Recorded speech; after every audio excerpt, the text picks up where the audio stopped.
Hello and welcome to Retro Cheese Review, where we review retro movies and cheesy movies and TV shows with my friends and family. Today we have my friend Jason. Jason, if you'd like to introduce yourself.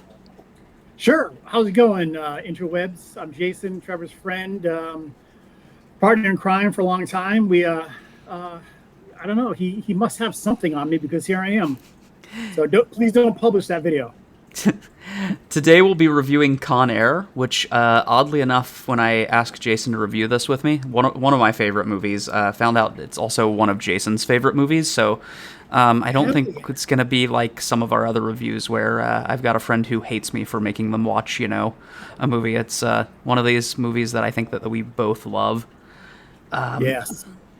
So just starting out really quick, we'll dive into a little bit about this movie as well as the Rotten Tomatoes score. So this movie came out in 1997, a nice late 90s action movie with Nicolas Cage. The tomato score, so the critics gave it a 58%, which is not bad for a late 90s action movie. Audience score of 75%, which is pretty damn good for a late 90s action movie, I'd have to say. Let me go ahead and hide that screen the 90s were glorious. Yeah, you got a lot of great cheesy action movies out of the 90s. You grab an Arch Deluxe, go kick back a couple Zimas, and you go see this magnificent film. Yeah, and you're getting to like the mid to late 90s, so you're not getting those weird early 90s movies that I've reviewed a few of that they haven't figured out that it's not the 80s yet, and it's kind of that weird time where it's like transitioning. This was kind of a golden age of cheesy action movies, and a golden age of Nicolas Cage, frankly. So kind of getting into like my nostalgia review and yours, like, because I've seen this movie more times than I can count, but kind of thinking back, when I was a preteen in the 90s watching this movie, I fucking loved it as a kid. Huge Nicolas Cage fan, huge John Malkovich fan. I would have, as a kid, given this probably like a 5 out of 5. How about you, Jason, watching it for the first time? The very first time, 5 out of 5, no problem. Right now, 5 out of 5, knowing that it could never be made. It just can't be made now. It'll be canceled at the get-go. But it's glorious, it's ridiculous, it is bad, but yet it's also magnificent. I mean, we'll get into it, but everything about this movie should not work, and yet it all does. It all works. Yeah, and you're kind of like diving in before we even get into the plot, just the casting of this movie. So, yeah, you've got Nicolas Cage, the greatest and worst actor alive, depending on the movie, walking a goddamn tightrope this entire movie. It's weird. I didn't remember watching this movie the first time, because there's always that rule of Nicolas Cage that he's never mediocre. You're either getting the best performance ever out of him or the worst performance ever. This movie's in a weird space that I feel like he jumps back and forth throughout this entire movie of which Nicolas Cage is there. Yeah, you're exactly right. So you're either getting Leaving Las Vegas Cage, or you're getting the National Treasure Cage, and it's all glorious and in between. And in this one, he's got a wig on, and he's jacked to the bones. I don't even know if it's a wig or if he just grew a mullet and got jacked for this movie. Well, I was doing some research, and it's a wig. Yeah, it's a wig. He's got that glorious wig just blowing in the wind.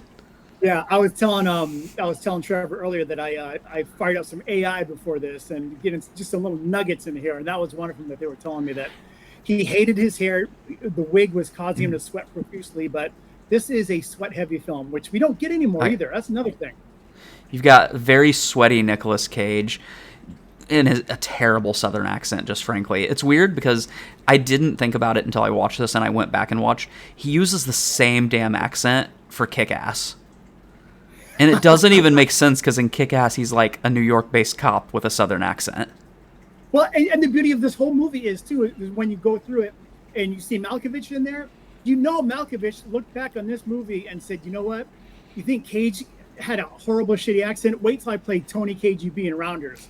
And I feel like he took it up a notch after that. And he's like, eat that, Cage. It's amazing. Yeah, and that's kind of diving back into the cast. You've got John Malkovich, which one of the most respected Broadway actors of all time, like getting in kind of his theater background. And I feel like this is when he was still learning how to be a film actor, and Yeah. he kind of matches the same cheesy energy as Nicolas Cage. It's weird. He's not like that over the top Broadway actor John Malkovich. Instead he's being cheesy action movie John Malkovich. And it's really weird coming from this cuz like, I studied theater in, college, and I've gotten to see like all the videos of different Broadway plays and everything, and you've got like John Malkovich just puts on these masterful like Patrick Stewart level stage performances, and then you watch him in this and you're just like, did like a tree hit him in the head before this movie or something, like somehow tone him down. You are so right. And so another nugget I found was Malkovich almost walked off this set like a dozen times because he hated the script and the writing, and he just kept saying, he's like, his character's like a Neanderthal. And he hated it. So he almost walked off a million times, which that tracks for being who he is, understandably. Yeah. No, definitely. He was like a well-respected Broadway actor at this point in his career, coming into a movie like this. And remembering this movie from the past, that's who I remembered. I remembered John Malkovich and Nicolas Cage being in this, as well as, I don't remember the guy's name. It's a very Irish name, but Miles O'Brien from Star Trek Deep Space Nine playing like a douchebag DA agent. And then Joan Cusack's less talented brother. He's like the original John C. Reilly for me. Oh yeah. But then then as I mentioned, Joan Cusack's less talented brother is in it. Exactly. But then I forgot. What? Without a trench coat for once. Yeah. And all joking aside, I love John Cusack. It's just, you can never, when your twin sister is in Addams Family Values, you just can never live up to that. Yeah, he had a couple good ones. I like I actually like that Stephen King movie 1492 that he was in. I like that one. It was a horror movie. It was really kind of good. And then, Say Anything, I'm always partial to because I'm old. But yeah, I'm with you on that for sure. Yeah, and all joking aside, John Cusack I love. I just like to joke about the fact that, his sister was in the best role of one of the best movies of the 90s. The Malibu Barbie. I get it. But like getting into it, what I forgot about this movie of who all was in it, you've got, like Dave Chappelle's in this damn movie. Yeah, I know, right? Yeah, you got the guy who played Bubba in Forrest Gump. Yep. You've got, I'm probably leaving out Danny Trejo. Yeah, I forgot he was in it. And then Steve Buscemi, who completely underused in this movie, but somehow puts on the best performance in the entire movie. Steve Buscemi. He has like 3 lines, and he's the best one in the entire movie. He's got the whole world. It's like he's singing that. It's like, this is ridiculous. Yeah, I've got that clip. I'm gonna go ahead and just play that because I had to. So good. Oh, let me actually share it. I just realized I'm not even sharing my damn screen. But yeah. Oh yeah, you can hear it. There we go. He's got the whole world in his hands. He's got the... Okay, enough of that so I don't get like copyright struck or anything. Yeah. But like, yeah, you've got, Steve Buscemi in this playing a psychopath. Ving Rhames, I forgot. Almost forgot about Ving Rhames being in it. So like a huge cast in like the cheesiest action movie of the 90s though, like one of them. Yeah. Well, I was thinking about this too, Trevor, and I didn't look this up or anything. It's my kind of thinking of it is we have Nicolas Cage, who just came off The Rock. Mm-hmm. So, I'm sure, how easy do you think that should have been to sell the script to other actors saying, hey, by the way, Nic Cage is in this. You might know him from The Rock, this giant movie he just had. You know what I mean? It's like, It was the 90s, so everybody's like full of like, here, just pass the fishbowl of cocaine and just sign here and let's do this movie, It's like... Yeah, and he probably didn't have to work out that much coming off The Rock. No, I don't think so. Like he was already ripped, Yeah. Yep. Yeah, and then, he had to have made a ton of money off of this and then just wasted it immediately. Mansions and dinosaur bones, right? Yeah, dinosaur bones and mansions. So we haven't even, like, really gotten into the plot yet. I'm going to just really quick play, like, the crappy southern accent, though. Yes, just so we know how bad it is. I'm going to show you God does exist. Yeah, that's... The famous quote, "I'ma show you God does exist." Right? I know. Yeah, and again, you've got the guy who literally played Bubba from Forrest Gump is his friend who's like dying, and I know. how many times does this poor guy have to nearly die in front of people with bad Southern accents? I don't think diabetes works the way that these people thinks it works. I mean, It's like every 2 hours he has to get a shot or he's gonna die. I'm like, how severe of diabetes does this son of a bitch have? Like, I'm diabetic. That means I sweat profusely forever. And then he's like, and then you have Nicolas Cage like, I'm gonna kill people until Jesus appears and saves you. Yeah. And somehow it worked. Yeah, and we haven't even really gotten completely into the plot. Yeah. So no, it's amazing. So like the plot, he's an army ranger. I always thought he was a Green Beret, like remembering back, because he's like super martial artist, but he's an army ranger. Which I mean, I don't know enough about the military, but I'm pretty sure that they're not to that level with hand to hand. I think they're more infiltration and paratroop and that kind of stuff. I have a little training with that. I've played Call of Duty for at least 10 years now, so I have no goddamn clue.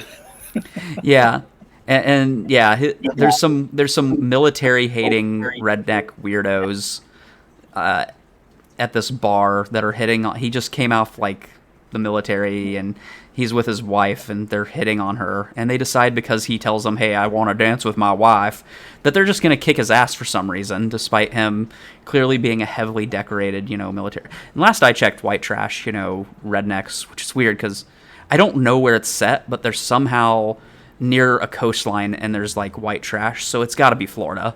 It's really this is one of the many plot mysteries of this thing. Where the fuck does Cage start and end up on this trip, and how does John Cusack beat every mode of transportation? Yeah, I'm just thinking to myself, it's like, why are there white trash people beating up a military guy? Because that just doesn't make any sense. They'd all be like, thank you for your service. And why do they have thick white trash accents near a coastline? Like the only place I can think of is like Florida. Like the Floribama area is all I thought it was. Yeah, like, okay, Florida, Alabama, yeah. I'm like, wait a minute, his wife's white. She's not like non-white. So what? Exactly, I had the same thoughts. Like the whole kind of checklist you go down, and it's like, why are you starting? But back then too, this is when we had a lot of self-hating white trash in movies. Yeah. So you think you're better than me? Kind of, it's like the Boston scumbags like myself, but we went down. Yeah, if they had a Boston accent, it would have been way more believable on like the coastline. But like he gets into a fight with them, kills one of them, not in a very realistic fight. He's using, military martial arts, like a little bit of like the Hapkido and stuff, but then he does like the generic thing that everyone's like, this would kill you, where he like punches he like flat hands a dude in the nose, and I'm like, that slow motion nose that is not how that works. That would 99% of the time that's just gonna break a guy's nose. The only I just feel like it just blows yeah, up. there's the whole thing of like, it's gonna put the cartilage. Like, no, it's not. Like, the way that usually like hand-to-hand combat goes, that you actually kill someone is a ridge hand. Or you get a concussion, or a rib to the lung. Yeah, I mean, I'm no fat Adam Savage, but I pretty much had that figured out too. Like, that's not going to kill anybody, Yeah. Yeah, that was crazy.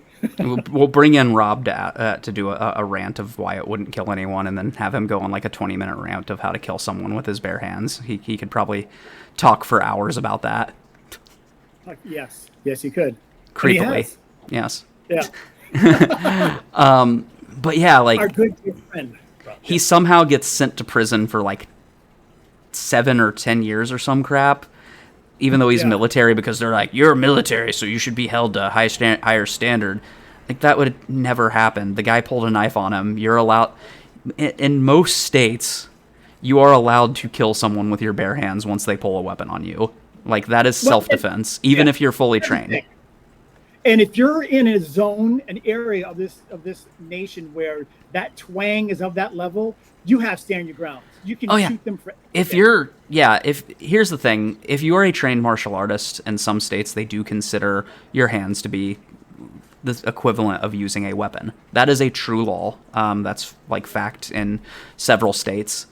But as soon as someone else pulls a weapon on you, you're not going to get manslaughter for killing them. It's maybe 2 states that's going to hold up, and none of them are going to be essentially Like, I swear, I'm putting it in my mind that this entire movie takes place in Jacksonville, Florida.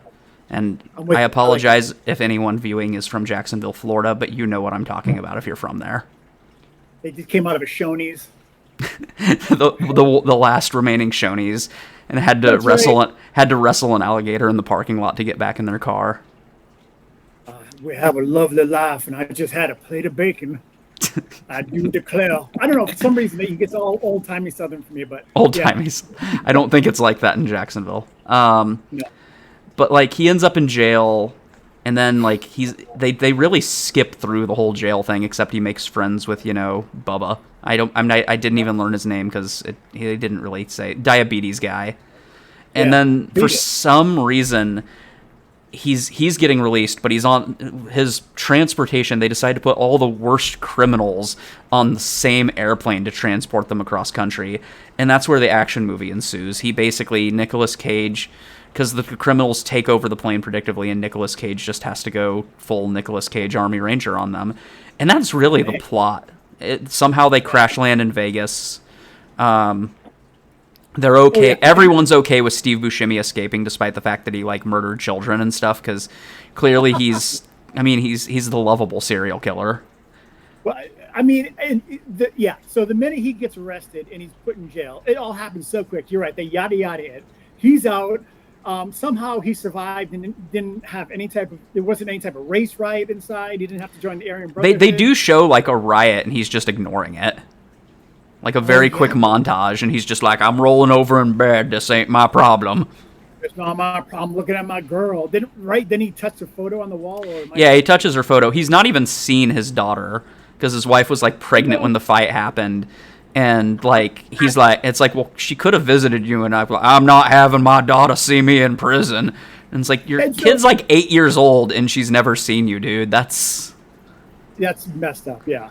But then, so they decide, like you said, let's get a giant jet and spend how many millions of dollars instead of shoving them all in some sort of bus, put them on a Greyhound. Separating the really bad ones. Why are all the bad ones? Let's put all the serial killers on the same plane. Yeah, and why is the child molester the most locked down one? And you got Danny Trejo, the super psycho rapist dude, just I'm gonna rape everything that moves. I'm raping you. It's yeah, and he's just got handcuffs on. It's you got to take your brain out at that point in the movie and understand, okay, this is Michael Bay before Michael Bay. We're in for a fun ride. It's like a roller coaster. Don't think. Just react and grin. Yeah, the scene in the desert. So there's a scene where the plane has to land and they're supposed to change planes, but they end up just needing to refuel. And the cops are all on them. And there's for some reason, the belly of the plane has weapons. But they have... Which makes sense, so the cops can go down there. There's not that many guards, though, so there wouldn't be that many weapons. But for some goddamn reason, there's grenade launchers. Why would there be grenade launchers to defend a plane? I see. Now, at that point, my brain had been fully removed, and I was like, fuck yeah, grenade launcher. I was hoping for a flamethrower somewhere in here. Oh, yeah. That would just be fantastic. But, later on in the movie, we'll get, basically every type of boom. But yeah, you're right. It made no goddamn sense at all. A grenade launcher. Yeah. And John Malkovich's character, who's supposed to be institutionalized pretty much since he was a kid, he suddenly knows this great military strategy of okay, so we're going to form this choke point and we're going to hit grenade launchers here and here, then spray them with bullets. And it's just completely foiled by John Cusack getting a plow and being hey, military guys, hide behind my plow. Yeah. And then and I love it's like a tractor, that's what it is. Yeah And it's great because somehow Cyrus the Virus turned into Lex Luthor in jail, and they went into his bunk after he left, and they never found this stuff before, the giant scratch hole in the wall, the anarchist cookbook. He had that chemical bomb, and there's a bomb in there. A literal chemical bomb. And it's okay, well, again, luckily my brain's not in my head right now, but... Yeah, and he's somehow been communicating with the other prisoners that are going to be transported, and, the whole plan, there's, 5 of them coordinating, including, Dave Chappelle throwing up a pocket of gasoline to set a prisoner on fire as a distraction. He's like, well, sorry. Yeah, and you've got, 5 inept guards and, an undercover DEA agent that's, the worst trained DEA agent ever who just freaks the fuck out and pulls a gun and is like, you know. I'm fat and old. But it's every trope of a movie, of an action movie. Like if you and I sat down, we could design this movie just as good, because you got the guard. She's a tough female, but she's drawn to Poe because he's about my daughter. He about his daughter. I'm gonna see my daughter. Yeah, and then at the end, this is what just you got to laugh at it. But at the end, she clearly falls in love with him and kisses him at the very end when he's leaving. But he'd be clearly going to jail at that point too, which is another thing. But oh yeah, he killed people on that flight. He straight up murdered their asses, man. Yeah. Above and beyond. Way more than what he did to get put in prison. I'm like, I know he's trying to shoot Jesus into everybody, but they're not coming back. I think the funniest part is they paint the DEA agent played by Miles O'Brien from Deep Space Nine. I'm never going to remember the actor's name.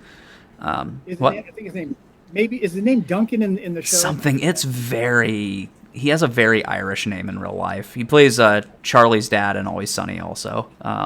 He's got the vet with as kicker for the license plate. Like, yes. Oh, boy. So they paint him to be the douchebag and John Cusack to be like the real good guy.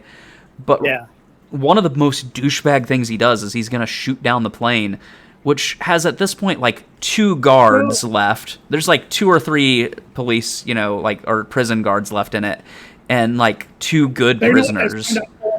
But like they really should shoot it down because it crash lands in Vegas, probably killing so many people. Like it doesn't show anyone die, but like they there's millions of dollars everywhere on the road.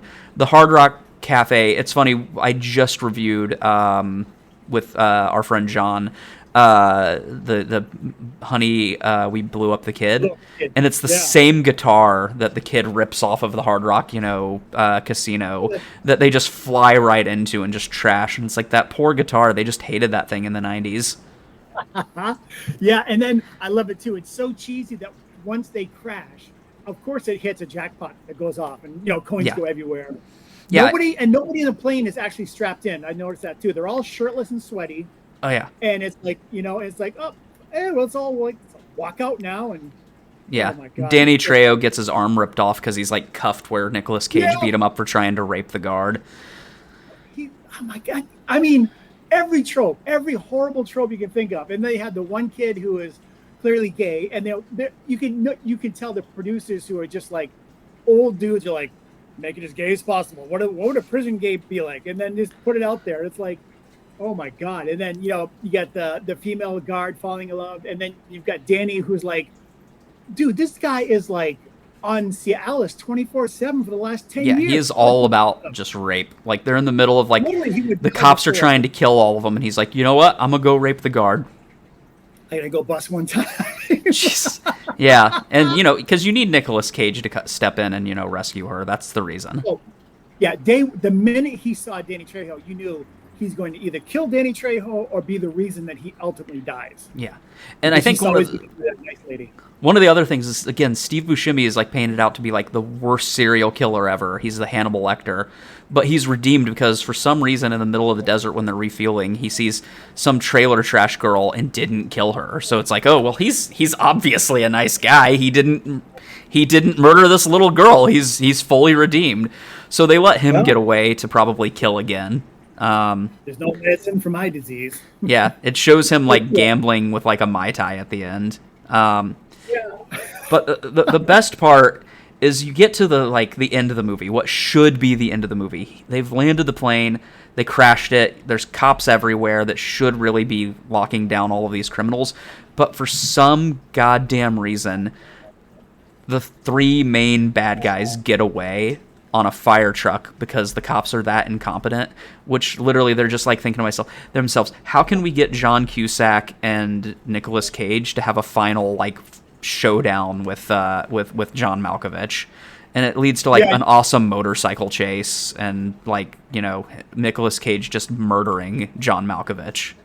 I mean, just like blowing through his ankle, the pipe or whatever, that stick Yeah. right through it. Well, and he goes after him. He doesn't care otherwise, but like John Malkovich is right before he's like, "Well, I'm gonna make sure I kill your kid when I get out of here." So he has to like, "Oh, well, shit." Yeah, right. Yeah. Let the audience know he's really got to destroy him now. I still have no idea why, but there's like a hydraulic press thing in the middle of Las Vegas. I don't know where it comes from. It's like that's where John Malkovich lands, because he doesn't technically. Nicolas Cage doesn't kill him. He like knocks him into that, and then this giant weight falls down, and it's like, where did they put this? This is in the middle of Las Vegas.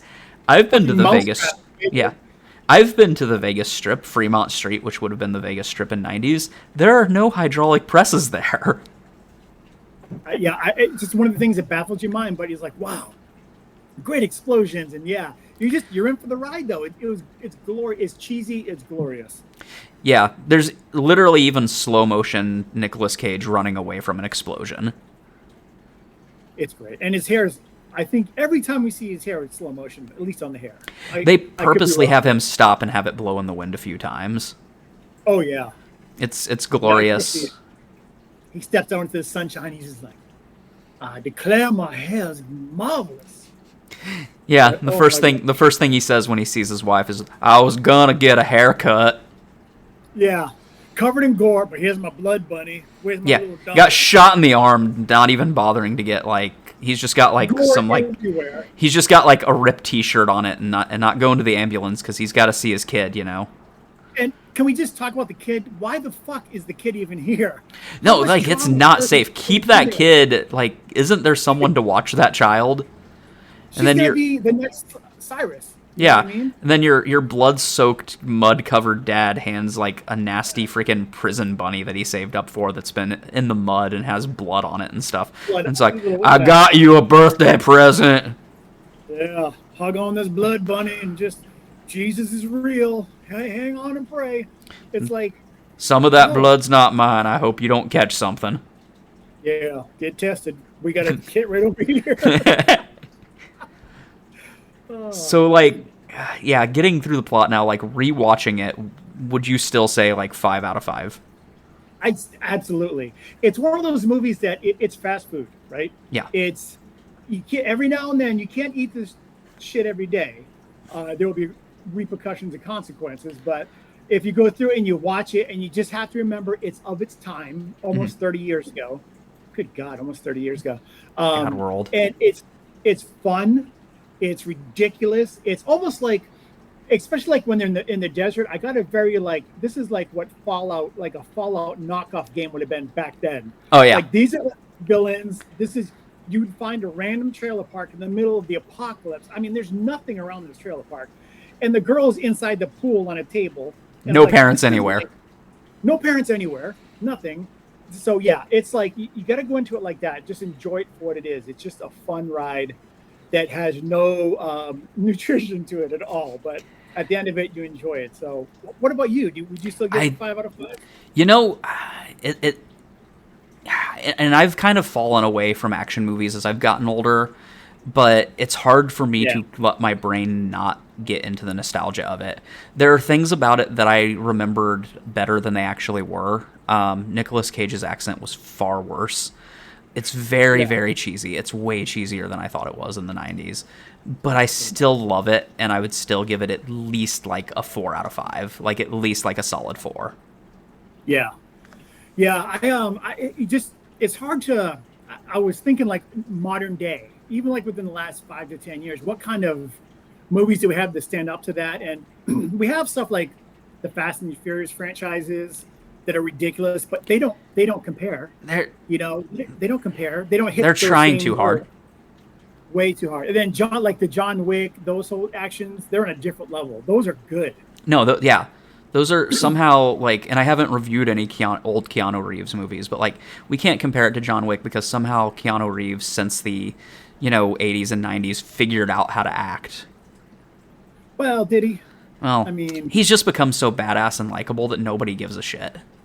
Exactly. He's so fucking we love him, right? He's a national treasure, and I think he can act in small ways, but the ways we want him to act, like John Wick, action acting, he's awesome at. The Matrix, he's quiet and reserved.